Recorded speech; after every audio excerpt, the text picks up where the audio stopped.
नमस्कार दोस्तों, आज हम जानेंगे पेप्टिक अल्सर डिजीज़ के बारे में।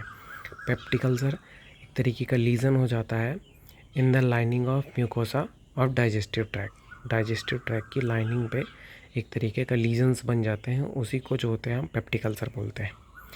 पेप्टिक अल्सर की ओरिजिन जो होती है वो स्टमक के एक एंजाइम जो कि पेप्सिन होता है, जो प्रोटीन को पचाने का काम करता है, से हुई है। तो पेप्टिक अल्सर एक तरीके का लीज़न होता है in the lining of digestive tract. ये स्टमक में भी हो सकता है, डाउडेनम में भी हो सकता है, ईसोफेगस में भी हो सकता है। पेप्टिक अल्सर की पैथोफिजियोलॉजी क्या है कि पेप्टिक अल्सर जो होता है वो एच पायरोली बैक्टीरिया होता है।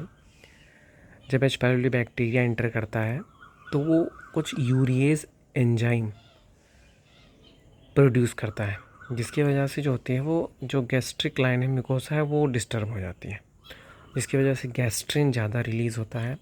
और पेराइटल सेल जो होती है वो गैस्ट्रिक म्यूकोसा की वो उस पर ट्रॉपिक इफ़ेक्ट आता है। उस पर जब ट्रॉपिक इफ़ेक्ट आता है तो एसिड का प्रोडक्शन बढ़ जाता है। अब जो डाउडेनम में जो स्टमक में जो लेयर है उसमें जो होता है वो लीजन्स बन जाते हैं और इसी को हम पेप्टिक अल्सर बोलते हैं। पेप्टिक अल्सर की एटियोलॉजी क्या क्या है? एक तो लाइफस्टाइल की वजह से भी हो सकता है, जो एक्सेसिव स्मोकिंग करते हैं, जो एसिडिक ड्रिंकिंग करते हैं, या एच पायरोली इन्फेक्शन जिनको हो सकता है, या जिनको स्ट्रेस बहुत रहता है, या over use of NSAIDs, non steroidal anti inflammatory drugs का जो इस्तेमाल ज़्यादा करते हैं, उनको पेप्टिक अल्सर होने के चांसेस ज़्यादा रहते हैं। साइन एंड सिम्टम क्या आते हैं पेप्टिक अल्सर में? एक तो अपर एब्डोमिनल पेन होता है, डिस्पेप्सिया होती है, खाना नहीं पचता है, बर्निंग होती है, ग्नाइंग सेंसेशन होती है, ब्लॉटेड स्टमक हो जाता है, लॉस ऑफ एपेटाइट, नोजिया और वोमिटिंग के सिम्टम साइन देखने को मिलते हैं।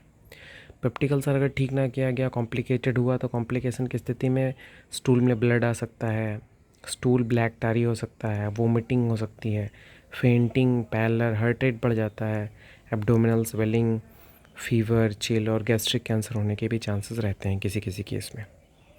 डायग्नोसिस कैसे कराते हैं? तो एंडोस्कोपी कराते हैं, सीटी स्कैन करवाते हैं, stool culture, biopsy, barium swallow X ray करवा के हम पता लगवा पाते हैं।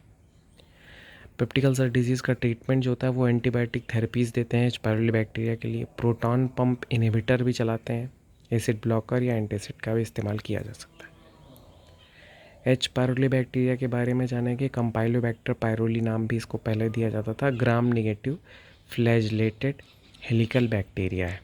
ग्राम नेगेटिव फ्लैजिलेटेड और हेलिकल बैक्टीरिया है ये।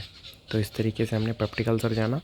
मेनली जो होता है वो 3 तरीके का वैसे होता है, डाउडेनल अल्सर, स्टमक अल्सर और जो होते हैं वो इसोफेगल अल्सर। लेकिन मेनली जो होता है हम 2 तरीके से पढ़ेंगे। डाउडेनल अल्सर 80% और स्टमक पर अल्सर जो होता है वो लगभग 20% के करीब पाया जाता है। This is all about peptic ulcer. Thank you.